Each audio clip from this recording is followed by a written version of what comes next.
But that was, I think there was a general election going on, and as far as I'm concerned, whichever, you know, the Neil Innes, you know, from The Ruddles, he wrote a song once and he said, no matter who you vote for, the government always gets in.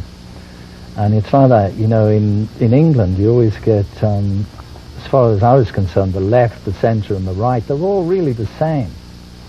They're all different shades of the same greyness. And although it was a long shot, you know, Maharishi tried to get these people formed together into a party which would be called the Natural Law Party, which was the same Maharishi Mahesh Yogi. Maharishi Mahesh Yogi. And the idea behind it really is to have consciousness as the basic thing, because if really, you know, we get in government, or we get in any situation in life, we get the reflection of our own consciousness. We can't really complain about what we have, because that is us. It's a reflection of our own being. Now, if we could have people who are actually conscious in a spiritual sense, then all the underlying problems to society, I mean, it wouldn't be able to change just overnight, but over a generation or 2 generations, you could have things where, for instance, say in England, and I'm sure it's the same here, you get disease. So you've got a lot of expenditure on hospitals and on fixing up people who have disease. Now the problem is that most doctors, they study disease. They don't know about health. So you'd need to reprogram stuff so that you teach people about how to be healthy. That way you don't spend so much money on disease. You'd have, people would be healthier.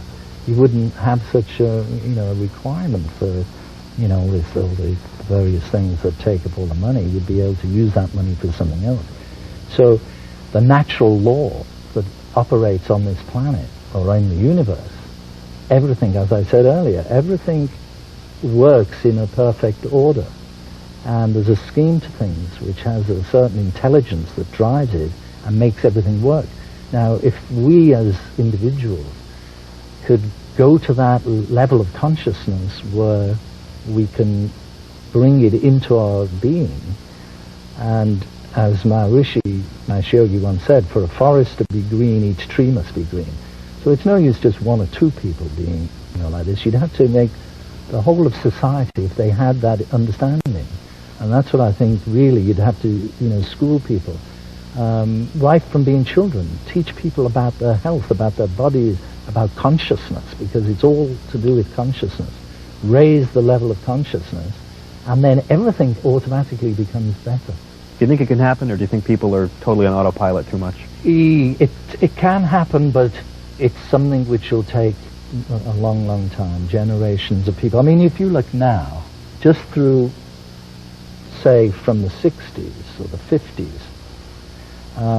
there's a lot more people, thanks to, say, Indian music, thanks to rock and roll music, who have got much more understanding. You go out there on the street now, you can find Indian spice shops, Indian restaurants, and places to go for yoga, for meditation. There's a much higher awareness, generally, on those kind of things. And so it is seeping through. I mean, where did all the really good hippies go when they all dropped out? They're driving Volvos, George. Well, I don't think all of them are. I think a lot of them are, you know, have, you know, brought up, there's probably 2 generations of kids now who are much more open to that type of consciousness, and they've been brought up by, you know, being vegetarian or whatever.